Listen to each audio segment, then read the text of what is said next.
Greetings, people of the internet, and welcome to episode 4 of the Golden Drake Studios FOSS Gaming Extravaganza.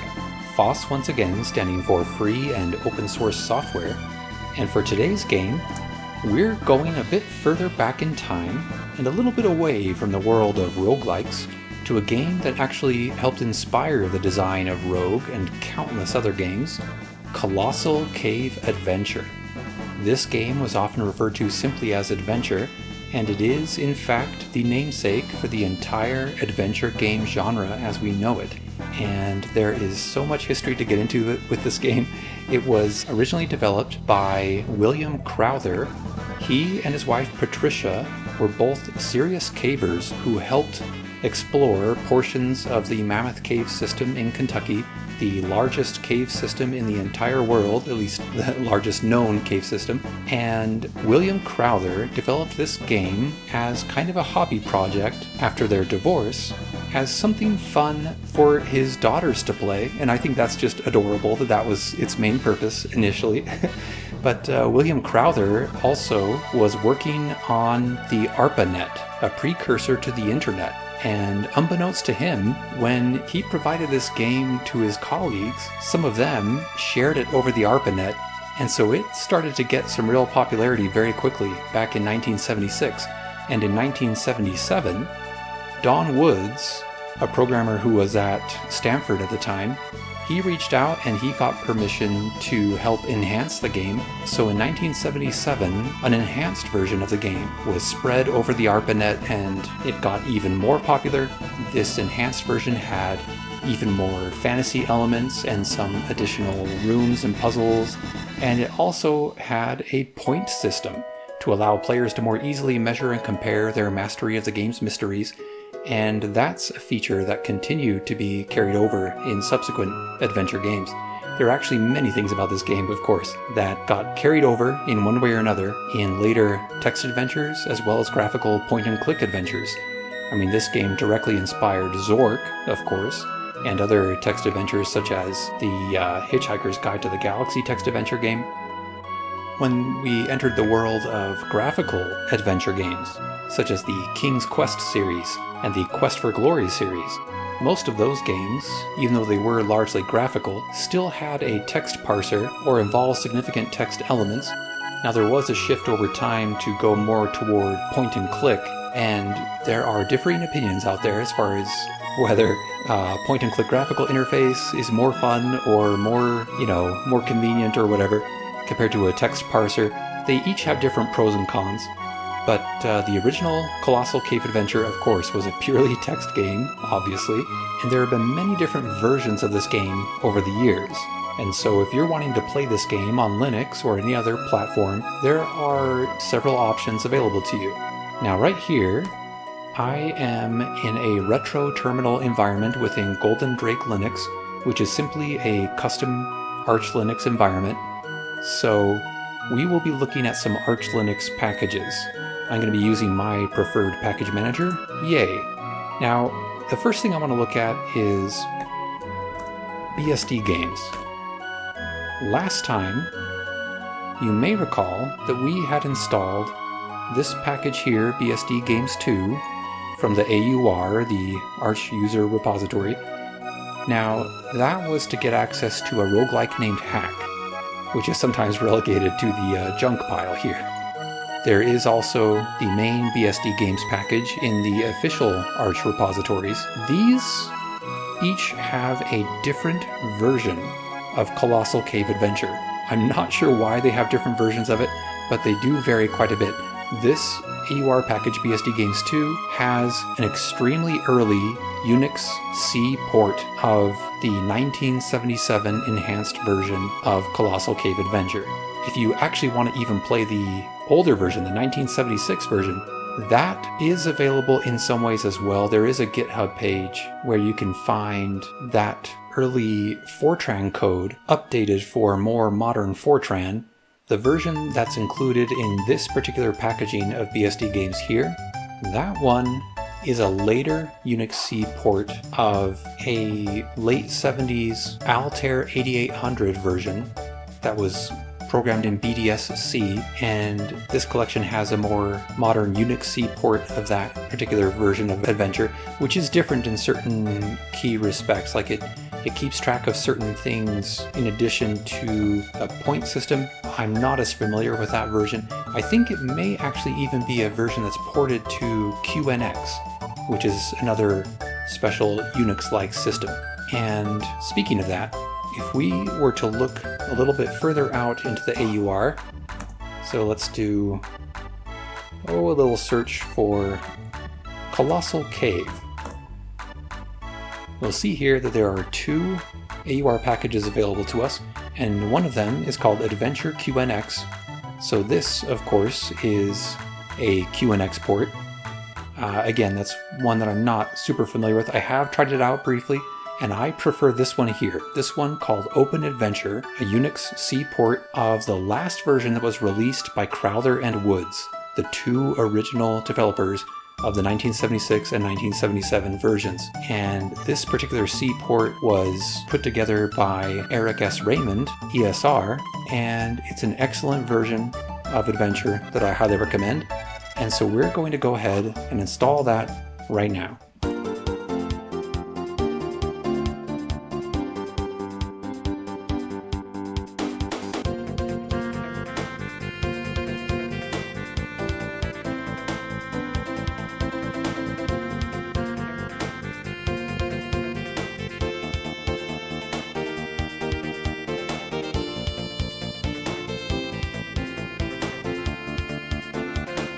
Okay, so now that we have it here, let's take a look at the man page or manual page for this program, which in this case, it is simply called Advent, a shortened version of the word adventure.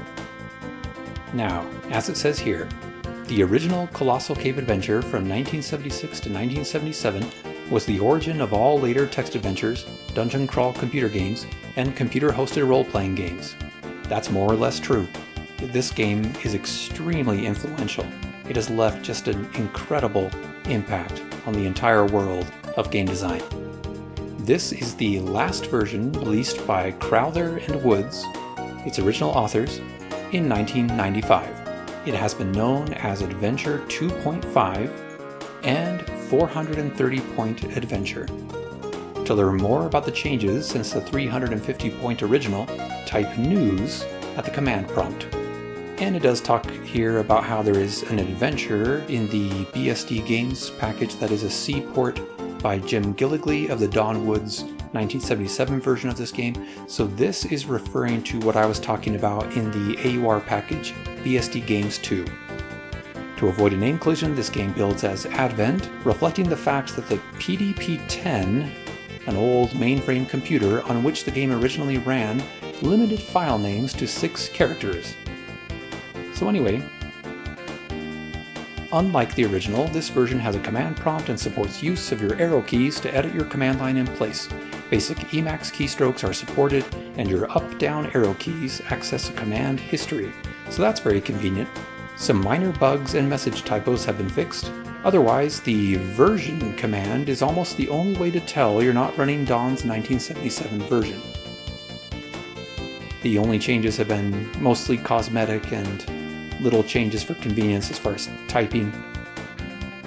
Now, if you prefer the old style, you can use the -O flag to revert some minor cosmetic fixes in game messages, restore the original interface, and so forth. There are things you can do involving script files and whatnot, and it has some discussion here about the binary save file format and the input parser. You can read all this at your leisure if you wish. And that's about it. So anyway, I should of course mention that there's also a 3D graphical point-and-click remake of this game with VR support that was released under the title Colossal Cave in early 2023 by Cygnus Entertainment, founded by Ken and Roberta Williams of Sierra fame. That is a highly acclaimed game that I recommend checking out. It's available through Steam and on other major gaming platforms, so I recommend taking advantage of that right now if you haven't purchased that game yet, if this sort of thing interests you. And if you want to learn more about the history of this game, or about the Bedquilt portion of the Mammoth Caves in Kentucky, please do check out some of the links I have down in the description. without further ado, let's see what it's like to play a relatively early version of this classic adventure game. Welcome to Adventure. Would you like instructions? Sure. Somewhere nearby is Colossal Cave, where others have found fortunes in treasure and gold, though it is rumored that some who enter are never seen again. Magic is said to work in the cave. I will be your eyes and hands. Direct me with commands of 1 or 2 words. I should warn you that I look at only the first 5 letters of each word, so you'll have to enter northeast as NE to distinguish it from north. You can type help for some general hints. For information on how to end your adventure, scoring, etc., type info. This program was originally developed by Will Crowther. Most of the features of the current program were added by Don Woods. Okay, now we're getting into the game proper. You are standing at the end of a road before a small brick building. Around you is a forest. A small stream flows out of the building and down a gully. So now we have our text prompt where we can just start offering commands. Now we could put in some of the commands that we've been told about here as part of the instructions. Like, what if we type info? For a summary of the most recent changes to the game, say news. We'll look at that in a moment. If you want to end your adventure early, say quit. To suspend your adventure such that you can continue later, say suspend or pause or save. To see how well you're doing, say score. To get full credit for a treasure, you must have left it safely in the building, though you get partial credit just for locating it. You lose points for getting killed or for quitting, though the former costs you more. There are also points based on how much, if any, of the cave you've managed to explore. I may occasionally offer hints if you seem to be having trouble. If I do, I'll warn you in advance how much it will affect your score to accept the hints. Okay, now if we type help, we'll get an even larger paragraph here. I am not going to read all of this right now, but as it says here, I know of places, actions, and things. And you may read this at your leisure. Feel free to pause the video if you want to check it out right now. It gives lots of good advice and information here. And as it says down at the bottom, good luck and have fun. That is the main point here, so okay, we're going to try to have some fun. Now I do want to try the news command as well. Open Adventure is an author-approved open source release of version 2.5 with, as yet, no gameplay changes. And as it says further on, top score is still 430 points. He says still because that's how it was in a previous version known as version 2. This is not referring to the 1977 version, this is a later version. There are a few more hints, a few more minor bug fixes and cosmetic changes. You can now save a game and resume it at once. Formerly, you had to wait a while first. I noticed this when I was trying out an earlier version, that if you saved the game, it wouldn't let you load that save for at least 15 minutes, possibly up to 45 minutes. But in any case, in this version, it simply costs you a few points each time you save the game. Anyway, that's quite enough of all that. Let's look around again. Sorry, but I'm not allowed to give more detail. I will repeat the long description of your location. You are standing at the end of a road before a small brick building. Around you is a forest. A small stream flows out of the building and down a gully. So there are various ways to enter the building. We could type in, enter. I also happen to know that it is east of us, so we could say go east or go in. We could also say go building or whatever. There's lots of options. We can also simply type the letter E for east. You are inside a building, a well house for a large spring.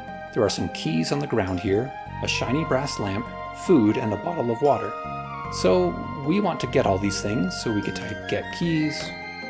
We can also just use lowercase g, get lamp, get food. You can also type take if that appeals to you more. Take bottle or take water will work just fine for that. If we want to check our inventory, we can see it there. We can also just use the letter I in this version. There are some versions where INV works, but here just I is fine. Anyway, now we could type L as a shortcut for looking again. You are inside a building, a well house for a large spring. Let's go out. We're in front of a building. Now, if we were to go north, well, because if we look again, if we get the full description here, we can see that a small stream flows out and down a gully. And I already know that that's kind of heading in the south direction. But if we were to go north, you are wandering aimlessly through the forest. So this is sort of one of the early examples of kind of a maze-like location in this game, which actually puts me in mind of the Lost Woods in the original Zelda game, and some of the later Zelda games had a similar thing where they have sort of maze-like areas. Now, if we just type S for south, you might think that will get us right back to the building. No such luck, because we're kind of lost. It really is a maze-like environment. So we're going to go east for a while and hope we get back where we want to be. Oh my. Nope. We are in trouble.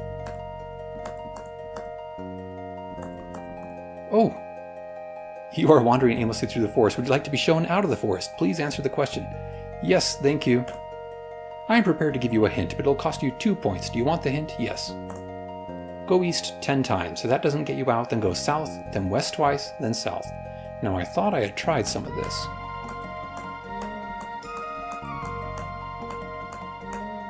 That's more than 10. South, west, west, south. Okay. You are in a valley in the forest beside a stream tumbling along a rocky bed.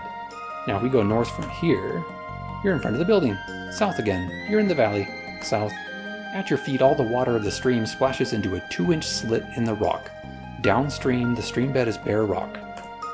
South again, you are in a 20-foot depression floored with bare dirt. Set into the dirt is a strong steel grate mounted in concrete. A dry stream bed leads into the depression. The grate is locked. This is all based on a real location. Not everything inside is going to be from that real location, but some parts of it are. We have keys in our inventory, so let's go ahead and we could type unlock or open the grate. The grate is now unlocked. Now we can type D for down. You are in a small chamber beneath a 3x3 steel grate to the surface. A low crawl over cobbles leads inward to the west. You are crawling over cobbles in a low passage. There is a dim light to the east end of the passage. That's where we came from. There is a small wicker cage discarded nearby. Let's get the cage. Look at our inventory again. Let's go west some more. It is now pitch dark. If you proceed, you will likely fall into a pit. That's because we haven't lit our lamp. Now, just for fun, I'll show you what happens if you ignore this warning.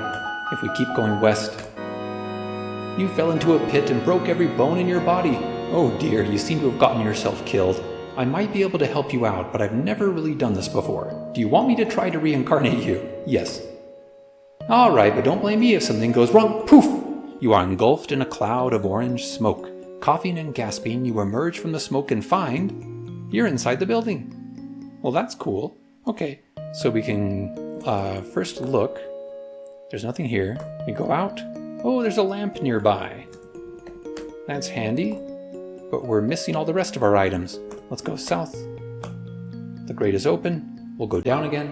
West, west. It is now pitch dark. So we could light our lamp, or you could also say lamp on, or even on lamp. The order typically doesn't matter. Your lamp is now on. You are in a debris room filled with stuff washed in from the surface. A low, wide passage with cobbles becomes plugged with mud and debris here, but an awkward canyon leads upward and west. In the mud, someone has scrawled magic word XYZZY. I don't know if we should pronounce that Zizzy or what, but anyway, that is a magic word here. A 3-foot black rod with a rusty star on an end lies nearby. So we'll get the rod and this magic word. Let's try it out. Poof! You're inside the building. Let's look around. Nothing special here. Well, let's type it again. We can use, in this version, we can use the up arrow key to go back to former commands, so we can easily get back there. Poof! You're back in the debris room. If we look around, we see the same description. Let's go west some more. You are in an awkward, sloping east-west canyon. West again. Ah, see, here's where we previously fell into a pit and died, so we have a bunch of our discarded items here. You are in a splendid chamber 30 feet high. The walls are frozen rivers of orange stone, an awkward canyon, and a good passage exit from east and west sides of the chamber. There are some keys on the ground here. There is a small wicker cage discarded nearby. There is food here. There is a bottle of water here. A cheerful little bird is sitting here singing. Okay. So we'll get the cage, get the keys, get the food, and the water. So we've got a lot of stuff in our inventory. If we look again, the only extra item hanging about is a cheerful little bird.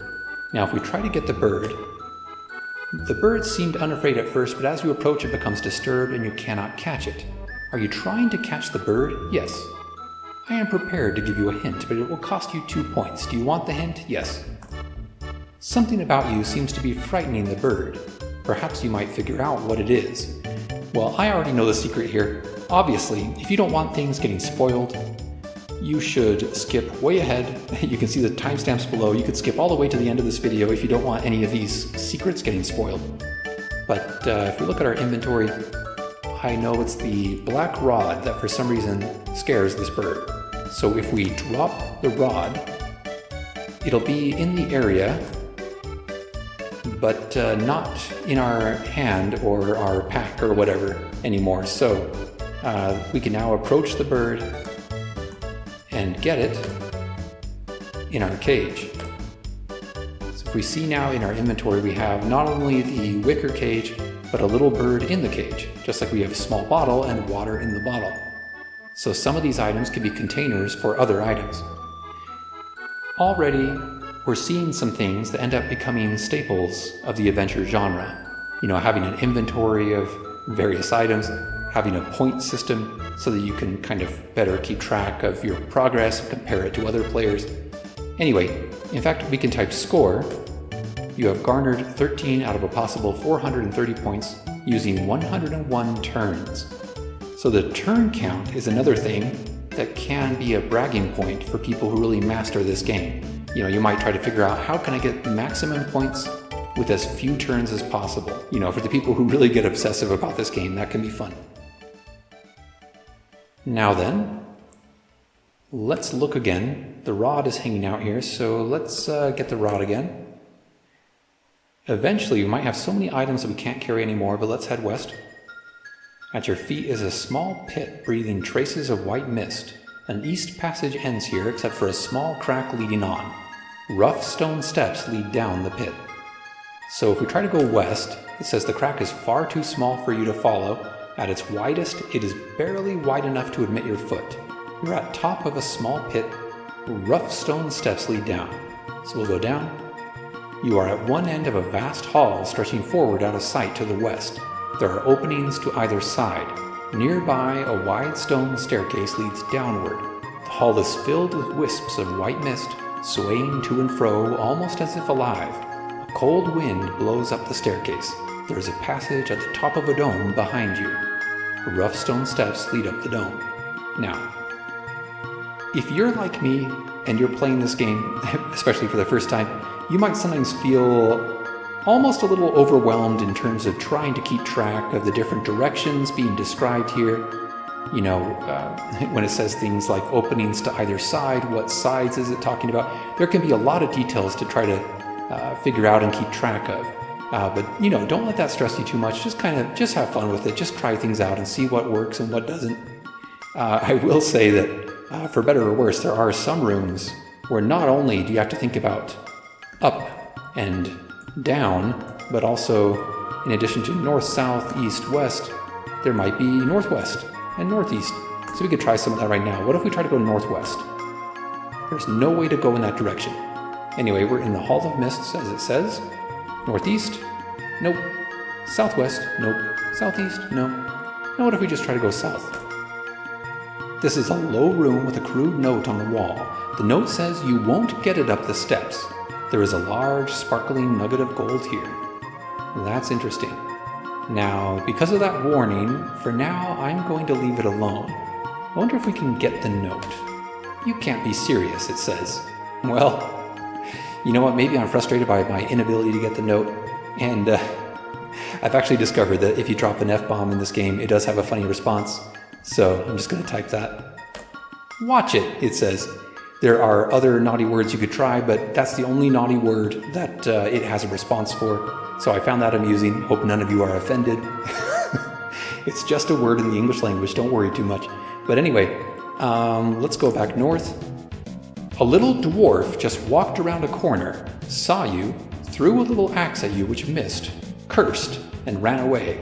So, we have for the first time been attacked by a dwarf. This is one of the few fantasy elements that was in the very early 1976 version of this game. Will Crowther, in addition to being an avid caver, also enjoyed playing Dungeons & Dragons now and then with some of his friends. So, it's not hard to see influences of D&D in how he designed this game and gave it a little extra sense of adventure here and there, even though it still doesn't have any really strong role-playing elements, but you could say it has some of the rudiments of them. Anyway, so the dwarf ran away, but we can pick up his axe, because we can use that as a weapon if we come across any more dwarves that are unhappy with our presence. Well, let's see, if we go east, I believe that just takes us back to the top. Yeah, let's go down. There are two threatening little dwarves in the room with you. One sharp, nasty knife is thrown at you. It misses, thank goodness. I'm going to throw the axe. You killed a little dwarf. The body vanishes in a cloud of greasy black smoke. There is still another threatening little dwarf in the room with you. One sharp, nasty knife is thrown at you. It misses. So if I get the axe again and throw the axe, you attack a little dwarf, but he dodges out of the way.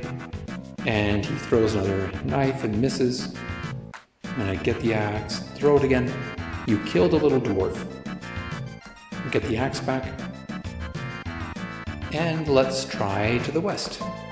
You are on the east bank of a fissure slicing clear across the hall. The mist is quite thick here and the fissure is too wide to jump. Okay, let's go back east. Actually, just for fun. On the east bank of the fissure, let's go ahead and let's test our luck again and head west. No way across the fissure. Let's jump. You didn't make it. You clumsy oaf, you've done it again. I don't know how long I can keep this up. Do you want me to try reincarnating you again? Yes. Okay, now where did I put my orange smoke? Poof! Everything disappears in a dense cloud of orange smoke. You're inside the building. We can use a magic word we've learned to get back with a foof into a pitch dark room. Oh, that's not good. Better use our word again. Go out, get the lamp. Now if we try the magic word here, it does nothing. So the magic word only works in these certain rooms. So, light the lamp, go west, go down, back into the Hall of Mists. Let's head north this time. You are in the Hall of the Mountain King, with passages off in all directions. A huge green, fierce snake bars the way. Now, this is an excellent name, the Hall of the Mountain King, and that is the actual name of a real room in Mammoth Cave. I don't think it generally has any fierce snakes, green or otherwise, within it though. Now, what to do with a snake? Again, I already know the secret here. It's kind of unintuitive. That, for better or worse, is a tendency that also continues with many games in the adventure genre.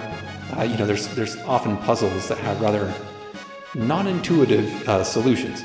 But if we use the bird, we can't use the word use, but we could throw it, for example. In this case, dropping it would also work, but let's, just for fun, type throw bird. I see no bird here. Oh shoot, we need to go back south, or actually up, back to the Hall of Mists, and go west. Here are all our items. Let's get the cage, food, axe, let's get the rod, get the bottle, and keys.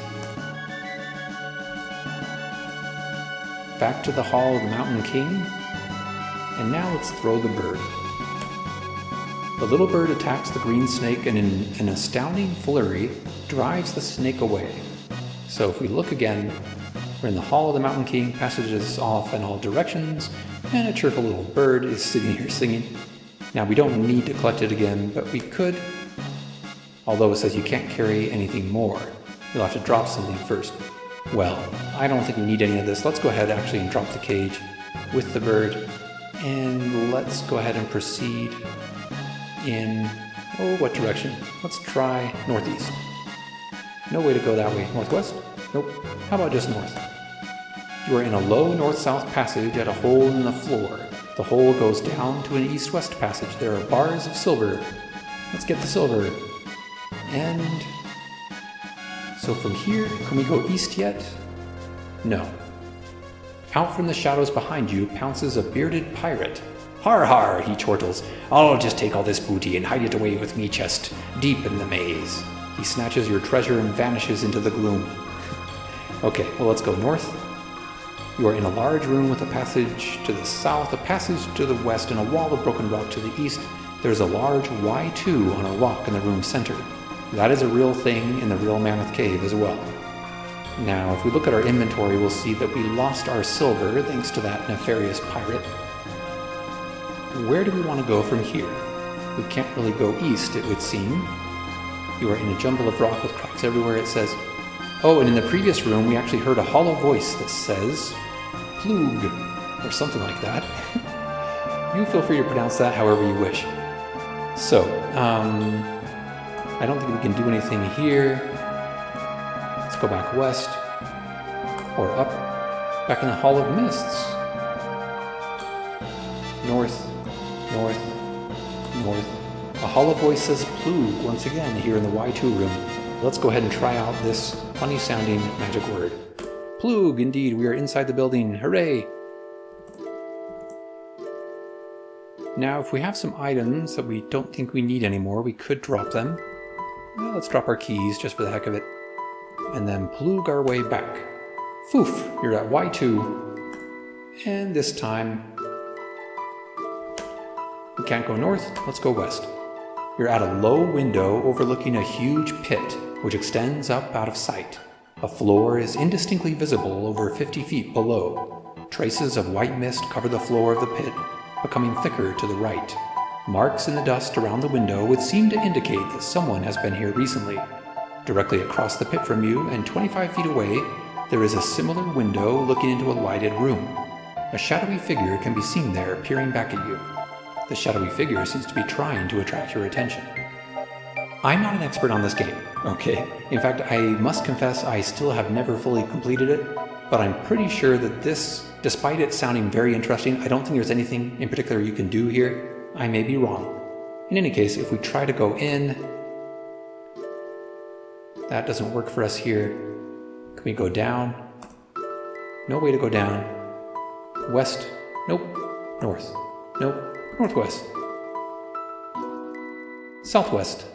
South. Okay, fine. We'll just go east. Back to Y2. South again. South. From the Hall of the Mountain King, let's go west.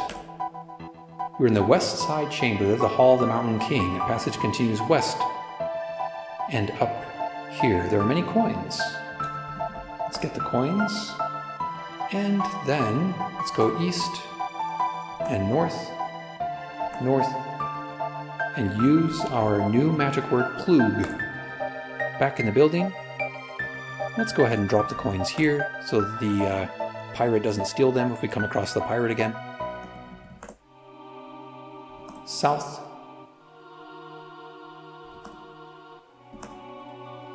Back in the west side chamber. We will try to go north. Nope. South. Nope. West. You're at a crossover of a high north-south passage and a low east-west one.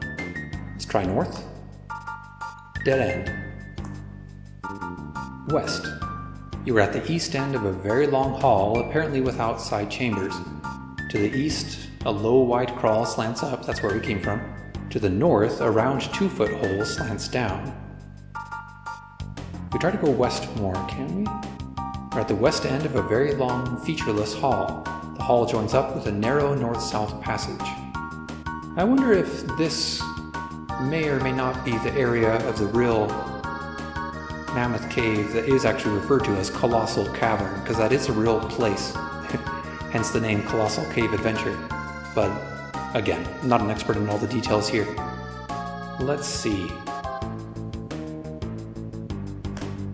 We can't go any further west. Let's try north. Crossover of a high north-south passage and a low east-west one. North again. Dead end. South. South.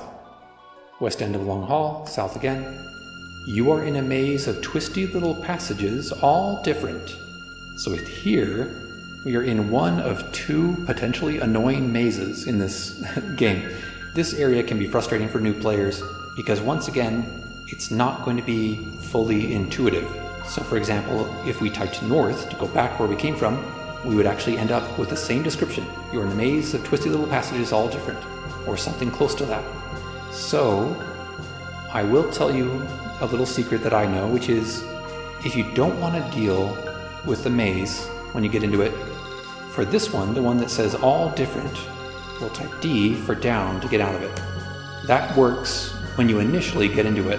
For the other one, where it says you are in a maze of twisty little passages all alike, a classic phrase that sometimes gets repeated in other games as an homage to this game, you can use U for up to get out of the main entrance to that maze.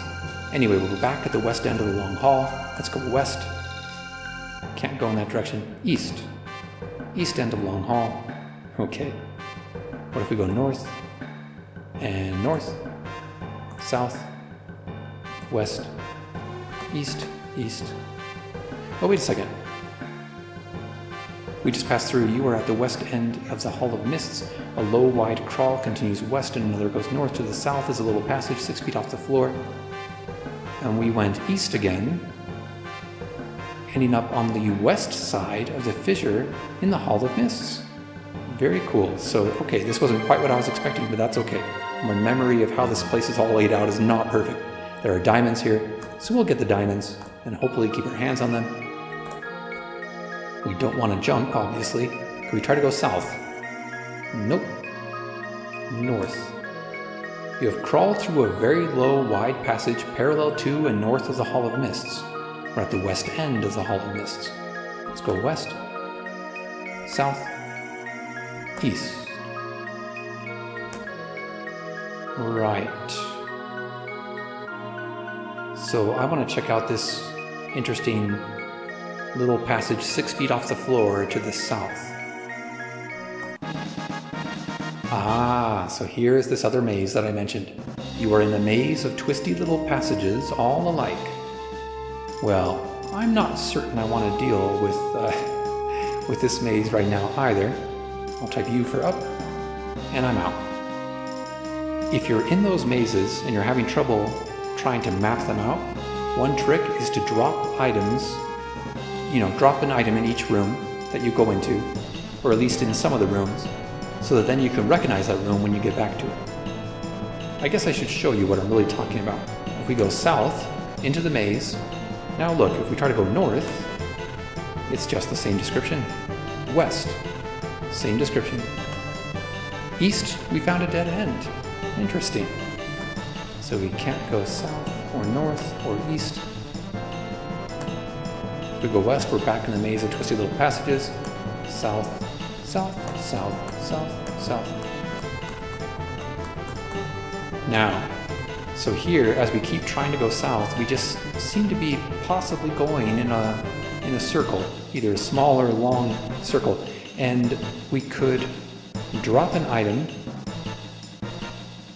For example, maybe I want to risk leaving the diamonds here for now. So whenever we look in this room, we'll see the diamonds. So if we go south, well, that's funny. Every time I try to go south, I just end up in the same room. That's bizarre. If I go west, east, west. Okay, I'm gonna get the diamonds and go north. Drop the diamonds, go north again, west, east, wow, west, north, north. Threatening little dwarf is here. Let's throw an axe. Killed the little dwarf. I feel a little bit bad doing that, but hey, they were attacking me first. Got the axe. And we see diamonds here. East. East, east. Dead end. West. North. Anyway, you get the idea. You could gradually map this place out. One eternity later. We're in a dirty, broken passage. To the east is a crawl. To the west is a large passage. And above us is a hole to another passage. Let's go east. You are on the brink of a small, clean, climbable pit. A crawl leads west. This is an interesting place. What if we try to go down? You are in the bottom of a small pit with a little stream, which enters and exits through tiny slits. Drink, stream. You don't fit through a 2-inch slit? Okay, well it thinks we're trying to enter the stream apparently, or follow the stream. I wonder if we tried to get more water. You are already carrying water. Well, just for fun. Let's drink the water. And now let's get water. Your bottle is now full of water. Great. Can we go south? East. North. West. Down further? No? Okay, let's go back up. So that is a source of water, if that ever becomes important. We're in the dirty passage. Let's go west. You are in a large room full of dusty rocks. There is a big hole in the floor. There are cracks everywhere in a passage leading east. Can we go further west? Nope. North? South? Down. Well, let's try up just for fun. Nope. But down takes us to a complex junction. A low hands and knees passage from the north joins a higher crawl from the east to make a walking passage going west. There is also a large room above. The air is damp here. Interesting. Okay, so what if we try to go east? You are in an anteroom, leading to a large passage to the east. Small passages go west and up. The remnants of recent digging are evident. A sign in midair here says cave under construction beyond this point. Proceed at own risk. Witt Construction Company. There are a few recent issues of Spelunker Today magazine here. Get magazine? Okay. Let's go east. You are at Witt's End. Passages lead off in all directions. Wow. This sounds like an interesting area. So if we go east again, you have crawled around in some little holes and wound up back in the main passage. You're at Witt's End. Indeed, I fear we will truly be at our Witt's End soon. Northeast. Southeast. There is a threatening little dwarf in the room with you. Well, if that's the case, we better throw our axe, just in case. Okay, so the dwarf dodges out of the way. Luckily, it also misses us. We can get our axe back. So if we look around, the dwarf is still here throwing knives at us. Let's throw the axe again and hope for better luck. Dodges out of the way. There is some RNG here, some random number generation. So that is a little bit of a role-playing element, you could say, although our character doesn't have any attributes or skills that could be increased or decreased.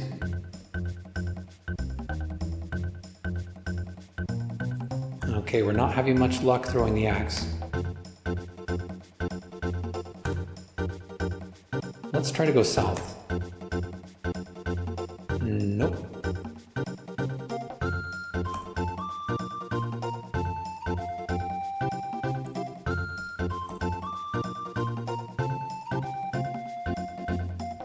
What if we try to go down?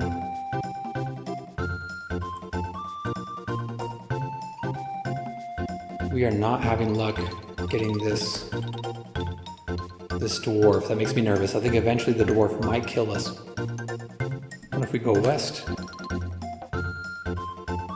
Do you need help getting out of here? Yes. A hint will cost us 3 points. That's okay. Don't go west. Okay, north.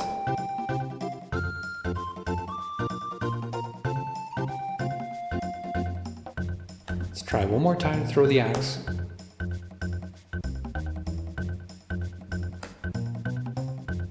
East, north, northwest, southwest. I don't know if those are...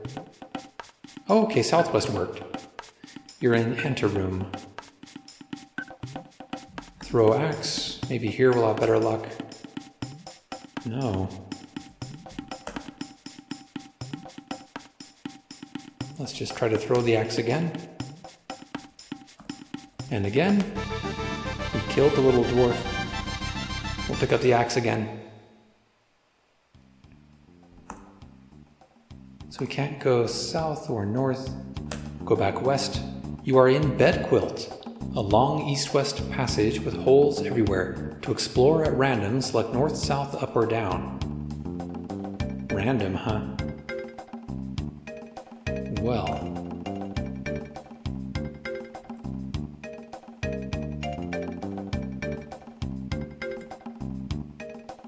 When we went north, in this case we ended up in a large low room. Crawls lead north, southeast, and southwest. Let's go north. Dead end crawl, south. There are faint rustling noises from the darkness behind you. Let's check out our inventory. Let's go southwest. Long winding corridor, sloping out of sight in both directions. West, south, southwest, north, south, east, southeast, northeast, northwest, up. You are on one side of a large deep chasm. A heavy white mist rising up from below obscures all view of the far side. A southwest path leads away from the chasm into a winding corridor. A rickety wooden bridge extends across the chasm, vanishing into the mist. A notice posted on the bridge reads, "Stop, pay troll." A burly troll stands by the bridge and insists you throw him a treasure before you may cross. I think I do recall reading some hints about this at one point. I don't think we have anything that's really going to help us much here. Curious to see what it says if we try to throw the axe. The troll deftly catches the axe, examines it carefully, and tosses it back, declaring, "Good workmanship, but it's not valuable enough." So we're on the southwest side of the chasm. We can pick up the axe. Okay.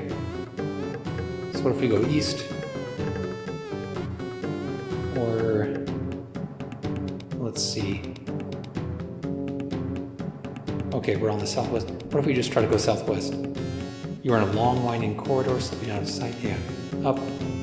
So going up just brings us back here. West. Northwest. North. Yeah, we're not going to have much luck here. Down. Oops.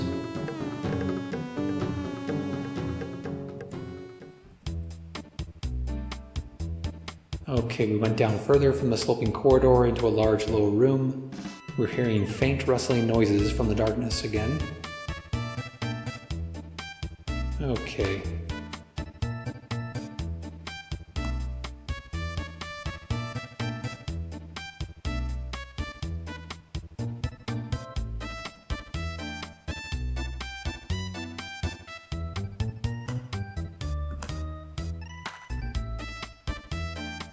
Southeast and southwest, that's right.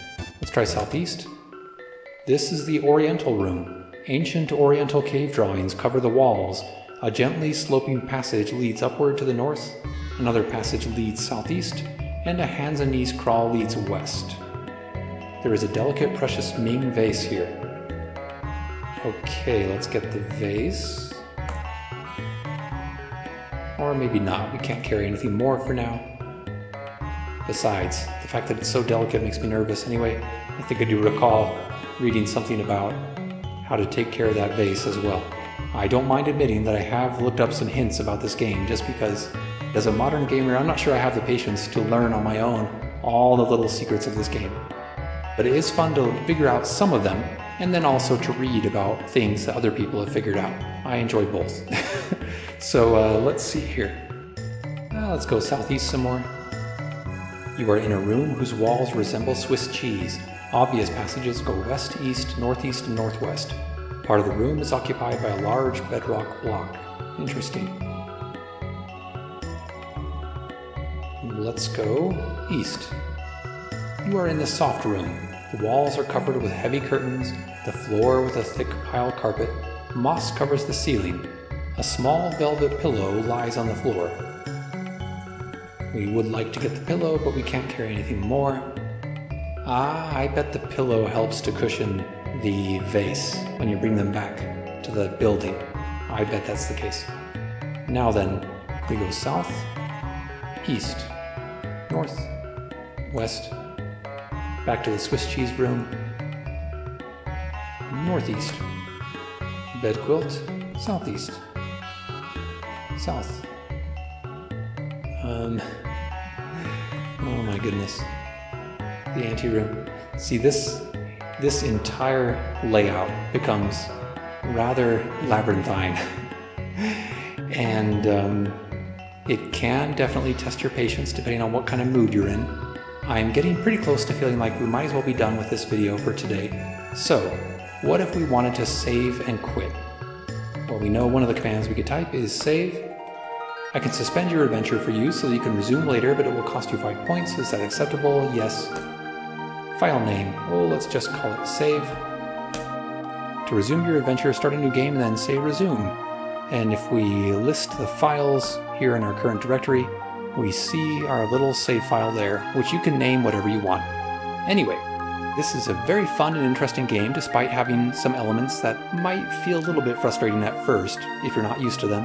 There were arguably some text adventures that preceded this one. They just weren't quite as well known. Like there was one in 1974 named Wander, which is actually an entire tool set for creating your own interactive fiction. So that predated this game, but perhaps didn't have an opportunity to get spread around in the same way, so it didn't cause as many waves at the time of the late 70s and early 80s as much as this game did. Anyway, I hope this serves as at least a simple introduction to the game for those who have never played it, or perhaps a bit of nostalgia for those of you who have. So, thanks for watching, and as the Golden Drake here says, remember to like and subscribe. Also, please follow our social media and consider supporting our creative work. You can find our Patreon and all other links at linktree/goldendrake. Many thanks to all of our current patrons, Ina the Khajiit, Lyle R., Lucy Rose, and Cinemondays. You can join these wonderful people by going to patreon.com/thedrake. That supports our game development projects as well as all of our other creative shenanigans, such as creating videos like this one. Please do leave me a comment down below with your thoughts about Colossal Cave and other adventure games, as well as your suggestions for other software you'd like us to showcase in the future. By the way, I hope you've enjoyed the background music in this video. This is coming from Chrono Trigger, as some of you may have recognized, and that's just because I felt like it was kind of a good fit for this game in some ways, and it continues the trend of classic JRPG music that I've had in this series so far. So as the video concludes, I will leave you with some more Chrono Trigger music and this wonderful visual program called ASCIIquarium. Thanks again for watching, we do appreciate it, and we look forward to seeing you again next time.